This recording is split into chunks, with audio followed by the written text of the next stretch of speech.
ইবাদতের জগতে সবচেয়ে শক্তিশালী ক্ষমতাধর পাওয়ারফুল ইবাদত হলো দান। একটা থেকে আরেকটা ঘটাতে পারেই এমন একটা ইবাদত, একটা থেকে আরেকটা ঘটাতে পারে। মানুষের বালা মুসিবত বিপদ দূর করে দিতে পারে, মানুষের কবরের শাস্তি বন্ধ করে দিতে পারে, কবরে চলে যাওয়া মানুষের পাপ মিটিয়ে দিতে পারে, মানুষের আল্লাহর প্রতি মানুষের উপরে আল্লাহর অসন্তুষ্টি ছিল, আল্লাহর সন্তুষ্টি চলে আসতে পারে, চলে আসে। আবার বিচারের মাঠে দলিল হিসাবে আসবে, আবার বিচারের মাঠে ছায়া হিসেবে আসবে। কোনো ইবাদত দলিল হিসাবে আসবে না আপনার সামনে বিচারের মাঠে, দানই আসবে। অন্য কোনো ইবাদত ছায়া হিসাবে আসবে না। যদিও এক হাদিসে 7 শ্রেণীর মানুষ উল্লেখ করা হয়েছে, তার এক শ্রেণীর মানুষের জন্য রয়েছে দান। দান বিচারের মাঠে ছায়া হিসাবে আসবে, ওর ব্যতিক্রম ক্ষমতা, এরপরেও বিনিময়ে আল্লাহ নিজে হাতে দেবেন না। তাসবিহ তাহলিল জিকির আজকার কোরআন তেলাওয়াত কত গুরুত্বপূর্ণ ইবাদত, এরপরেও বিনিময়ে আল্লাহ তাআলা নিজে হাতে দিবেন না। সিয়াম এমন একটি ইবাদত যার বিনিময়ে আল্লাহ তাআলা নিজে হাতে দিবেন।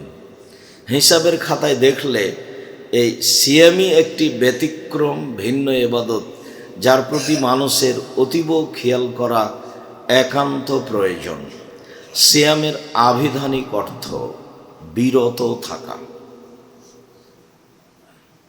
শরীয়তের পরিভাষায় খাওয়া, পান করা, স্ত্রী মিলন, যাবতীয় অপছন্দ কথা ও কর্ম থেকে বিরত থাকার নাম সিয়াম।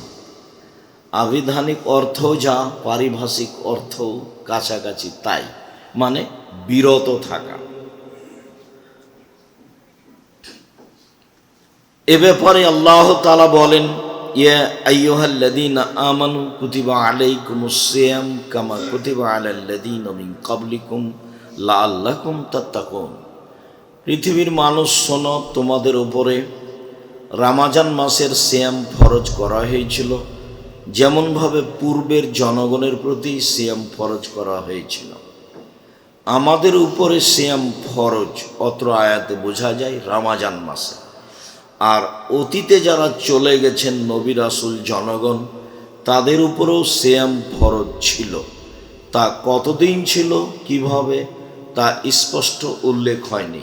তবে সিয়াম তাদের উপরে ফরজ ছিল, এ কথা আল্লাহ তাআলা বলেন।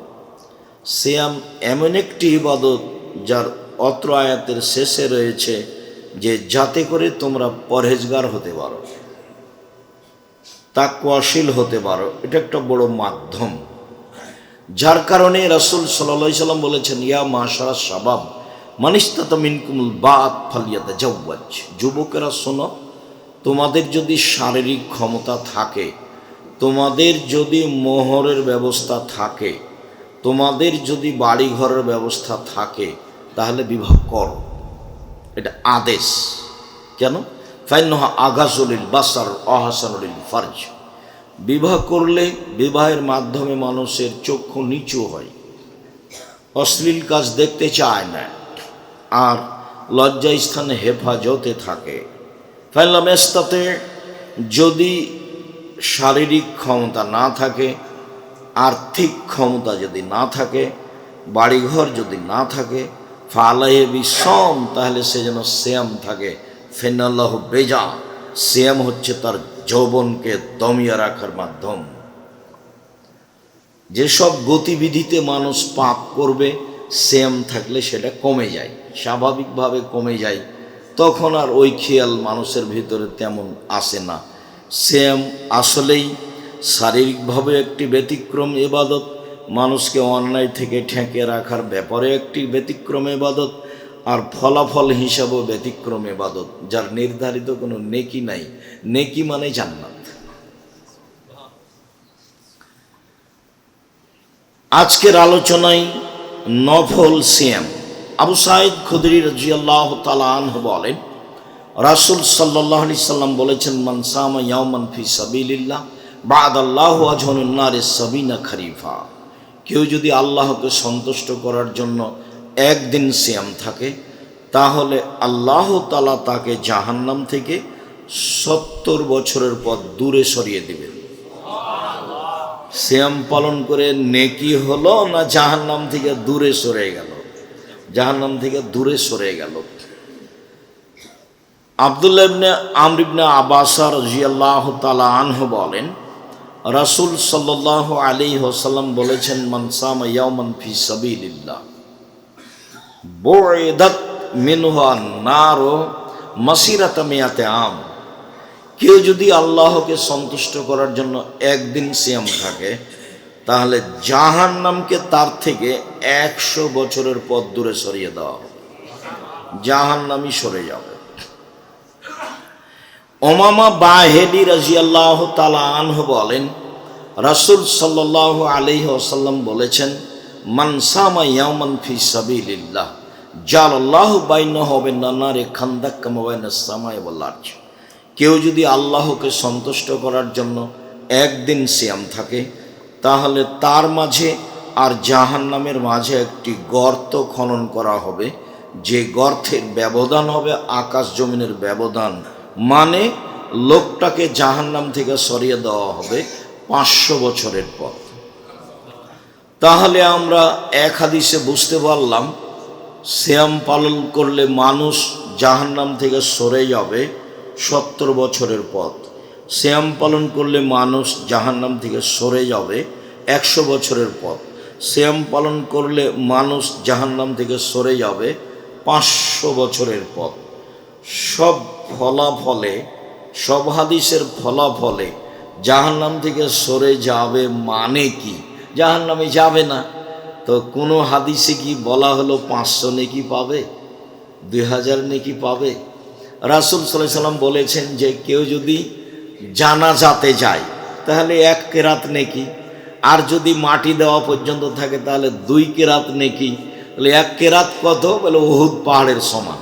তো উহুদ পাহাড় কত? বলে 4 কিলোমিটার প্রশস্ত, 8 কিলোমিটার লম্বা, নিচে কত আছে মানুষ জানে না। তাহলে তার একটা পরিমাণ বলা হলে যে নেকি পাবে এত নেকি। তার এমনিতেই যে কোনো ভালো কাজে 10 নেকি, যে কোনো ভালো, যে আসসালামু আলাইকুম বললেন 10 নেকি হয়ে গেল। রাস্তা থেকে একটা জিনিস সরিয়ে দিলেন 10 নেকি হলো। কাউকে বললেন যে তুমি ভালো কথা বলো, মন্দ কথা বলো না, 10 নেকি হয়ে গেল। এটা বাড়তেই থাকবে, বাড়তে বাড়তে 700 আরও, মানে নেকি। কিন্তু সিয়াম পালন করে এ পর্যন্ত যা আমরা বুঝলাম তাতে নেকি বোঝা গেল না, বোঝা গেল যে জাহান্নাম সরে যাচ্ছে আমার থেকে, তার মানে জান্নাত চলে আসছে, ফলাফলে জান্নাত পাবো। সম্মানিত দিনী ভাই বোন, বলছিলাম নফল সিয়াম মানুষের জীবনে একটি গুরুত্বপূর্ণ ইবাদত। আবু হুরায়রা রাদিয়াল্লাহু তাআলা আনহু বলেন, রাসূল সাল্লাল্লাহু আলাইহি ওয়াসাল্লাম বলেছেন, আসসিয়ামু জুন্নাহ মিনান নার ওয়া সিয়ামু হিসনুন হাসিনুন মিনান নার। সিয়াম হলো ঢাল, বিপদের সময় যা দিয়ে বাঁচা যায় তাকে ঢাল বলা হয়। শত্রু পক্ষ থেকে বোমা বা কিছু আসছে, এইটাকে ঠেকিয়ে সাগরে ফেলে দেওয়া হয় যার মাধ্যমে, তাকে বলা হয় ঢাল। যা দিয়ে বিপদ আপদ থেকে বাঁচা যায়, যা দিয়ে আপনার তীর থেকে বাঁচা যায়, গুলি থেকে বাঁচা যায়, তার নাম ঢাল। রাসূল সাল্লাল্লাহু আলাইহি সাল্লাম বললেন সিয়াম হলো ঢাল। তারপরে তিনি বললেন যে সিয়াম হলো হিসনুন হাসিনুন মিনান নার, জাহান্নাম থেকে বাঁচার একটা শক্ত সুদৃঢ় দুর্গ, যা ভেদ করে মানুষ ভিতরে যেতে পারবে না। সিয়াম হলো দুর্ভেদ্য দুর্গ, সিয়াম হচ্ছে দুর্ভেদ্য দুর্গ, যা ভেদ করে মানুষ ভিতরে যেতে পারবে না, তার নাম হলো সিয়াম। তো এটি কি হবে? নার, জাহান্নাম থেকে এটা হবে দুর্গ, জাহান্নামের ভিতরে আর ঢুকতে পারবে না, মানে আসতে পারবে না, ও তো সরে গেছে। এইভাবে মুহাম্মদ সাল্লাল্লাহু আলাইহি সাল্লাম বলেন নফল সিয়ামের কথা। আব্দুল্লাহ ইবনে উমর বলেন, রাসূল সাল্লাল্লাহু আলাইহি ওয়াসাল্লাম একদা বললেন, পৃথিবীর মানুষ শোনো, আর সিয়াম অল কোরআন ইয়াশফাআনি লিল-আবদি ইয়াওমাল কিয়ামা। কোরআন এবং সিয়াম বিচারের মাঠে মানুষের পক্ষে কথা বলবে। সিয়াম এবং কোরআন বিচারের মাঠে মানুষের পক্ষে কথা বলবে। কয়েকটা জিনিস বিচারের মাঠে আপনার পক্ষে কথা বলবে, তার একটা হলো আঙ্গুল। যদি আঙ্গুলে তাসবিহ গণনা করা হয়, তাসবিহ দানায় তাসবিহ গণনা করার কোনো প্রমাণ নেই। যারা খেজুরের বীজ গণনা করছিলেন রাসূলের সামনে এক মহিলা, ওটা দিয়ে তাসবিহ প্রমাণ করতে চেয়েছে, হাদিসটি জাল বা নিতান্তই জৈব, সেটা দলিল হিসাবে পেশ করা যাবে না। রাসূল সাল্লাল্লাহু আলাইহি ওয়াসাল্লাম ডান হাতের আঙ্গুলে তাসবিহ গণনা করতেন। কোন দিক থেকে এর প্রমাণ নাই, যেদিক থেকে আপনার সুবিধা হয়। আঙ্গুলে তাসবিহ গণনা করলে আঙ্গুল বিচারের মাঠে কথা বলবে। মুরব্বীগণ আমাকে বলেন, আব্দুর রাজ্জাক সাহেব, আমার তো বয়স বেশি হয়ে গেছে, আমি তো আঙ্গুলে তাসবিহ গণনা করলে ভুল হয়ে যায়, তাসবিহ দানায় তাসবিহ গণনা করলে ভুল হয় না। শোনেন, মরা পর্যন্ত যদি একদিনও ঠিক না হয় তবুও নেকি হবে। কেন? এটাই রাসূল সাল্লাল্লাহু আলাইহি ওয়াসাল্লামের পদ্ধতি, তাসবিহ দানা পদ্ধতি নয়। এবং তাসবিহ দানায় তাসবিহ গণনা করলে আঙ্গুল বিচারের মাঠে আপনার কথা বলবে না, কেননা সেটা তো আঙ্গুলে হয়নি। সম্মানিত দিনী ভাই বোন, বিচারের মাঠে কালো পাথর হাজরে আসওয়াদ আপনার পক্ষে কথা বলবে। যদি টাকা বৈধ হয় হজের, তাহলে যদি হজের টাকা বৈধ হয় তাহলে আপনার কালো পাথর বিচারের মাঠে কথা বলবে। বিচারের মাঠে কথা বলবে কোরআন আপনার সপক্ষে। সূরা বাকারা, সূরা আল ইমরান, বিশেষভাবে সূরা মুলক, যতক্ষণ পর্যন্ত তর্কে আপনাকে জয়ী করে জান্নাতে না দেওয়া হয়েছে ততক্ষণ পর্যন্ত সূরা মুলক আপনার পাশ থেকে সরবে না, খুব শক্তভাবে দাঁড়াবে আপনার পক্ষে। রাতে সূরা মুলক পড়তে অভ্যাসী হবেন অবশ্যই। মুখখান বন্ধ করে চুপটি করে দিন কাটায়েন না। এই খেল তামাশা, দল সংগঠন, মারামারি, ঝামেলা হামেলা, কে আসলো কে গেল, এই নিয়ে সময় কাটিয়ে জীবনটা 16 আনাই মিছে। মুখটা একটু ব্যবহার করবেন তাসবিহ তাহলিলে। রাসূল সাল্লাল্লাহু আলাইহি ওয়াসাল্লামকে জিজ্ঞাসা করা হলো, সবচেয়ে উত্তম সম্পদ কোনটি যার জাকাত লাগে না? বলেন তো আল্লাহ নবী, সবচেয়ে উত্তম সম্পদ কোনটি যার জাকাত লাগে না? বলেন তো আল্লাহ রাসূল, সবচেয়ে উত্তম সঞ্চিত সম্পদ কোনটি যার জাকাত লাগে না? তখন রাসূল সাল্লাল্লাহু আলাইহি ওয়াসাল্লাম বলছেন, শোনো, আফজালুল মাল, সবচেয়ে উত্তম সম্পদ, সঞ্চিত সম্পদ যার জাকাত লাগে না তা হচ্ছে লিসানুন যাকির, ওই জিহ্বা, যে জিহ্বা আল্লাহকে ডাকে, ওই জিহ্বা যে তাসবিহ তাহলিল জিকির আজকার করে। 2, কালবুন শাকির, ওই অন্তর সঞ্চিত সম্পদ জাকাত লাগে না যে অন্তর অল্পতেই খুশি, যা হয়েছে আলহামদুলিল্লাহ, হ্যাঁ এই কারণে হলো না, এই তোর কারণে হলো না, এই ঝামেলার কারণে হলো না, এগুলো কথা নয়, যা হয়েছে আলহামদুলিল্লাহ, এই অন্তর হচ্ছে সঞ্চিত সম্পদ। 3, জাওজাতুন তুইনুহু আলা দীনিহি, ওই স্ত্রী যে তার স্বামীকে দিনের উপরে সহযোগিতা করতে পারে, সে হলো সঞ্চিত সম্পদ যার জাকাত লাগে না। বউকে চাকরি করতে দিলে এখানে সেখানে পাঠালে সব হারিয়ে যাবে। চাঁপাই নবাবগঞ্জের ভাষাতে আমও গেল, ছালাও গেল, কাঁদতে কাঁদতে 2 চোখও গেল। বাড়িতে রাখেন, নিরাপদে রাখেন, হেফাজতে রাখেন, নিজে যা পয়সা উপার্জন করছেন এটা দিয়ে আল্লাহর উপরে সন্তুষ্ট হন। স্ত্রীর সাথে পরামর্শ করে ভালো করে সুন্দর করে সংসার চালাতে শিখেন। 10,000 টাকায় সংসার চলবে ইনশাল্লাহ। আলিকতে সাদুল বিশুল মাইশা, রাসূল সাল্লাল্লাহু আলাইহি ওয়াসাল্লাম বলেছেন, মধ্যম পন্থায় খরচ করা অর্ধেক জীবিকা নির্বাহ। আমি মাসে 10,000 টাকা ইনকাম করি, আমার খরচের একটা মধ্যম পন্থা থাকবে, এ কথা মুহাম্মদ সাল্লাল্লাহু আলাইহি ওয়াসাল্লাম বলেন। আমি মাসে 10 লক্ষ টাকা ইনকাম করি, আমার এই 10 লক্ষ টাকার খরচের একটা মধ্যম পন্থা থাকবে, তার নাম অর্ধেক জীবিকা নির্বাহ। হিসাব বিবেচনা করে খরচ করার নাম অর্ধেক জীবিকা নির্বাহ। নিজে উপার্জন করেন, করতে শিখেন এবং সে দিয়ে নিজেকে সন্তুষ্ট রাখেন। স্ত্রীকে বোঝানোর চেষ্টা করেন, স্ত্রীকে সঞ্চিত সম্পদ মনে করেন যাতে জাকাত লাগে না। আল্লাহ তাআলা বলছেন, ওয়াজআলনা বাইনাকুম মাওয়াদাতা রাহমা, আমি স্বামী স্ত্রী তোমাদের মাঝে ভালোবাসা সৃষ্টি করে দিয়েছি। কথায় কথায় তর্ক, কথায় কথায় ঝামেলা, নেই অভিযোগের শেষ, নাই অভিমানের শেষ, নাই প্রতিবাদের শেষ।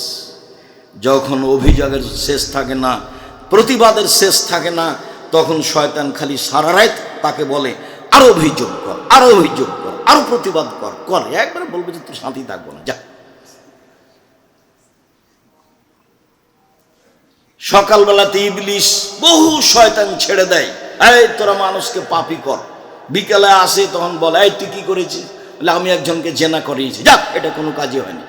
এই তুই কি করেছিস? আমি একজনকে সালাত আদায় করতে দিই, না, এটা কোনো কাজ হয়নি। এই তুই কি করেছিস? আমি একটা মানুষকে হত্যা করেছি, এটাও কোনো কাজ হয়নি। এই তুই কি করেছিস? আমি স্বামী স্ত্রীর মধ্যে গন্ডগোল লাগিয়ে দিয়েছি। যেমন বলে গন্ডগোল লাগিয়ে দিয়েছি, তেমনি ইবলিশ তার চেয়ার থেকে উঠে লাফ দিয়ে উঠে সেই শয়তানকে বুকে জড়িয়ে ধরে বলে তুই একটা কাজ করেছিস। এই কথা মুহাম্মদ সাল্লাল্লাহু আলাইহি সাল্লাম বলেন। তো এমন ভাবে রাখবেন যার কোনো আপত্তি নাই, অভিযোগ নাই, অভিমান নাই, কিছু নাই, কোনো পথই নাই। ভাবতে দিবেন কম, না হলেও বলবে আগে ইস্টাবলিশড হতে হবে, ইস্টাবলিশড হতে হবে। তার মানে সবই গেছে। যেভাবে রাসূল বলেছেন সেভাবে রাখেন। যে মানের তুমি খাও সে মানের খাওয়াবা, তুমি যে মানের পড়ো সে মানের পড়াবা, তুমি তাকে কটু কথা বলবা না, তুমি তার মুখে মারবা না, তুমি তাকে তোমার বাড়ি ছাড়া কোথাও যেতে দিবা না, কোথাও থাকতে দিবা না। তা আপনার চোখের সামনে ভ্যানিটি ব্যাগ নিয়ে বাজারে চলে যায়। আচ্ছা, এরকম বাজারে যদি মহিলা মানুষ আসে, তো আর ব্যাগের শেষে দেখবেন একটা টাকাও নেই, মানে তো বুদ্ধি কম, যা আছে সব নিয়ে যাবে। তো ও কেন বাজারে? এ কথা তো আমি বলিনি, তার বুদ্ধি কম। আল্লাহর নবী বলেছেন, আল্লাহ বলেছেন নারী এমন জাতি যারা পুরুষের সাথে প্রতিবাদে টিকতে পারে না, ওদেরকে দুর্বল করে সৃষ্টি করা হয়েছে, এই কথা আল্লাহ বলছে। মুহাম্মদ সাল্লাল্লাহু আলাইহি সাল্লাম বলছেন ওদের বুদ্ধি কম। আমি বলিনি, হাদিস বুখারী মুসলিম। তাকে নিয়ে আপনি সমাজে কি করে দাঁড় করাতে চান? সে আবার কি করে ব্যাংকের ম্যানেজার হতে পারে, সমাজের সেবক হতে পারে কিভাবে? এটা হয় কি করে? এটা হচ্ছে আপনার কাপুরুষতা, এটা আপনার ফাইজলামি ধর্মের সাথে ভুল হিসাব। আপনি আপনার ছেলেকে মেয়েকে বলেছেন আমার ছেলে মেয়ের মেধা ভালো, আমার ছেলে মেয়ে গোল্ডেন পেয়েছে, বড় ডাক্তার। দিন রাত আপনাকে বলছি, কে বলেছে ডাক্তার? ও তো জীবন 16 আনাই মিছে। ও তো ওই কোম্পানির ওষুধ লিখে যে কোম্পানি তাকে টাকা দিয়েছে। আপনাকে আমি বলিনি যে আপনার জীবনটা 16 আনাই মিছে? ছেলে মেয়ে মানুষ করবেন জাতির জন্য, মেয়ে মানুষ করবেন পরিবারের জন্য। সে স্বামী সংসারে সুখী হবে, বাচ্চা লালন পালন করবে, সে স্বামীকে মূল্যায়ন করবে, বাচ্চাকে মূল্যায়ন করবে। জাবের রাদিয়াল্লাহু তাআলা আনহু বলেন, আল্লাহর নবী আপনি বললেন এই কথা ঠিক, তবে আমি বেশি বয়সের মেয়ে বিবাহ করেছি 4টা কারণে। আল্লাহ নবী শোনেন, আমি বেশি বয়সের মেয়ে, তালাকপ্রাপ্তা মেয়ে বিবাহ করেছি 4টা কারণে। আমার আব্বা উহুদের যুদ্ধে শহীদ হয়েছেন, 9 জন মেয়ে রেখে 9 জন। আমার 9 জন বোন আছে। আমি বেশি বয়সের মহিলা তালাকপ্রাপ্তা মেয়ে বিবাহ করেছিলে তুয়াল্লে মাহুন্না, যাতে করে আমার বোনদেরকে বিদ্যা শিখাতে পারে, তার নাম মা। 2 বলে তুয়াদ্দে বাহুন্না, যাতে করে আমার স্ত্রী আমার বোনদেরকে শিষ্টাচার শিখাতে পারে, তার নাম মা। এই যে চোখের সামনে উঠে আসছেন আর ল্যাংটা হয়ে চলে আসছে, মুখে পিসা পায়খানা লাগিয়ে আর ভ্যানিটি ব্যাগ ঘাড়ে করে, এটাই কি শিষ্টাচার? প্যান্ট পরে ঘুরে বেড়াচ্ছে, এটাই কি শিষ্টাচার? নখে নেইল পলিশ দিয়ে ঘুরে বেড়াচ্ছে, এটাই কি শিষ্টাচার? বড় বড় নখ করে ঘুরে বেড়াচ্ছে, এটাই কি শিষ্টাচার? আর দিন রাত এখানে সেখানে আড্ডা পিটছে, পুরুষের সাথে জেনা করছে, এটাই কি শিষ্টাচার? শিষ্টাচার কাকে বলে? রাসূল সাল্লাল্লাহু আলাইহি সাল্লামের সামনে বলছেন আমার স্ত্রী আমার বোনদেরকে শিষ্টাচার শেখাবে। বলে তুরাজ্জালাহুন্না, আমার স্ত্রী আমার বোনদেরকে পরিপাটি করে সাজগোজ করে গোছিয়ে রাখবে, মাথায় চিরুনি দিয়ে। বাচ্চাকে কন্ট্রোল করবে, বাচ্চাকে সাজগোজ করে রাখবে। আমি এ কথা বলিনি, এ কথা মুহাম্মদ সাল্লাল্লাহু আলাইহি সাল্লাম বলেন। হাদিস বুখারী মুসলিম। বাড়িঘর সাজাবে এটা স্ত্রীর কাজ, বাচ্চাকে সাজাবে এটা স্ত্রীর কাজ, বাচ্চাকে সুন্দর করে রাখবে এটা স্ত্রীর কাজ। হাদিস তো বুখারী মুসলিম। আর কারো কাছে দিন ধর্ম নিয়ম নীতি ধার করতে যেতে হবে? কারো কাছে যেতে হবে না। 4, আমি বেশি বয়সের মহিলা তালাকপ্রাপ্ত মেয়ে বিবাহ করেছি। কেন? যাতে করে আমার বোনদেরকে পাহারা দিতে পারে। পাহারা দাও। সময়ের উপরে কথা। সম্মানিত দিনী ভাই বোন, রাসূল সাল্লাল্লাহু আলাইহি সাল্লাম বলেছেন, সিয়াম বিচার মাঠে আপনার পক্ষে কথা বলবে।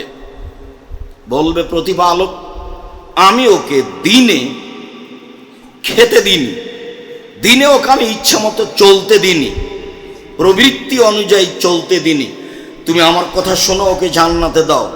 আল্লাহ বলবেন, ঠিক আছে, জান্নাতে দিলাম। সাহাল ইবনে সাদ রাদিয়াল্লাহু তাআলা আনহু বলেন, রাসূল সাল্লাল্লাহু আলাইহি সাল্লাম বলেছেন, আল জান্নাত লাহা সামানিয়াতু আবওয়াব, জান্নাত তার জন্য 8টি দরজা রয়েছে। মিনা বাবুন ইসমার রায়ান, তার একটি দরজার নাম হচ্ছে রায়ান। রায়ান মানে পানি পান করে তৃপ্তি লাভ করা। লায়াত খোলা ইল্লা সায়েমুন, এই দরজা দিয়ে সিয়াম পালনকারী ব্যতীত কেউ প্রবেশ করতে পারবে না। এই যা দাখাল আখিরুহুম উগলিকা, শেষ ব্যক্তি ঢুকে গেলে দরজা বন্ধ করা হবে। এমন ইবাদত আর কোনো ইবাদত নেই। বিচারের মাঠে যখন মানুষ জান্নাতে ঢুকবে, তখন 8টি দরজা থেকে ফেরেশতারা স্বাগতম জানাবে, আসেন আসেন। যারা সিয়াম পালন করেছেন এই দরজা দিয়ে আসেন, আসেন। যারা হজ করেছেন এই দরজা দিয়ে আসেন, যারা সালাত আদায় করেছেন এই দরজা দিয়ে আসেন, যারা দান করেছেন এই দরজা দিয়ে আসেন। সুযোগ বুঝে আবু বকর সিদ্দিক রাদিয়াল্লাহু তাআলা আনহু বললেন, আল্লাহ নবী বলেন তো, এমন কোন ব্যক্তি হবে যাকে সব দরজা থেকেই ডাকা হবে? রাসূল সাল্লাল্লাহু আলাইহি ওয়াসাল্লাম বলেন, হ্যাঁ, তুমি তার মধ্যে। এটাও বলবে। বিশাল ব্যাপার। যেটা মূল কথা বলতে যাচ্ছিলাম সেটা হলো এই, সিয়াম পালনকারীর শেষ ব্যক্তি ঢুকলে দরজা বন্ধ করা হবে, আরো বাকি দরজা খোলা আছে। সিয়াম ব্যতীত এই দরজা দিয়ে কেউ প্রবেশ করতে পারবে না। সিয়াম পালন করে অন্য দরজাতে ঢুকতে পারবে, হজ করে অন্য দরজাতে ঢুকতে পারবে, দান করে অন্য দরজাতে ঢুকতে পারবে। কিন্তু এই দরজা শুধু কাদের জন্য খাস? সিয়াম পালন করে। এ আসলেই ভিন্ন ধরনের ইবাদত। উমামা বাহিলি রাদিয়াল্লাহু তাআলা আনহু বলেন, রাসূল সাল্লাল্লাহু আলাইহি সাল্লামকে একদা তিনি বললেন, আল্লাহর নবী, মুরনি বিআমালিন আমিলতুহু, আল্লাহর নবী আমাকে একটা আমলের কথা বলেন তো, যাতে আমি জান্নাতে চলে যাব। তখন রাসূল সাল্লাল্লাহু আলাইহি সাল্লাম বললেন, উমামা আলাইকা বিসসাম ফাইন্নাহু লা ইদলা লাহু, তুমি সিয়াম পালন করো। ইবাদতের জগতে সিয়ামের সমপর্যায়ের কোনো ইবাদত নেই। এইটা সিয়াম আর এইটা সালাত। যদি বলি সালাত সিয়ামের সমপর্যায়ের ইবাদত, তাহলে ভুল হবে। এইটা সিয়াম আর এটা হলো হজ। যদি বলি যে হজ সিয়ামের সমপর্যায়ের ইবাদত, তাহলে ভুল হবে। যদি এইটা দান আর এইটা হলো সিয়াম, যদি বলি দান সিয়ামের সমপর্যায়ের ইবাদত, তাহলে ভুল হবে। কেন?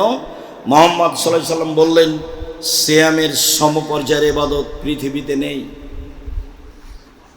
আবার তিনি বলছেন, আলাইকা বিসসাম, ও মামা তুমি সিয়াম পালন করো। ফাইন্নাহু লা মিসলা লাহু, সিয়াম এমন একটি ইবাদত যার মতো কোনো ইবাদত পৃথিবীতে নেই।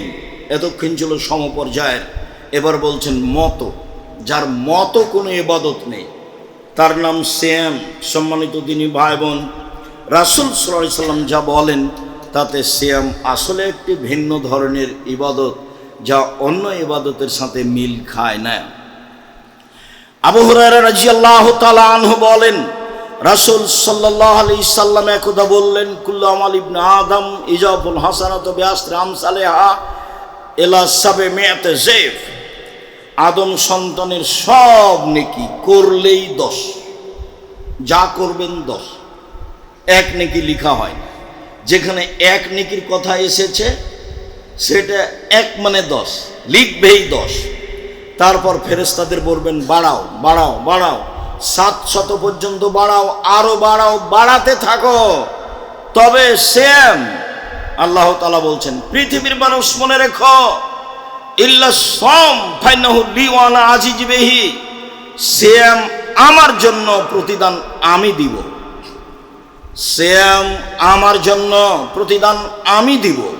এই কথা আল্লাহ তাআলা বলেন, আমার কারণ বলছেন,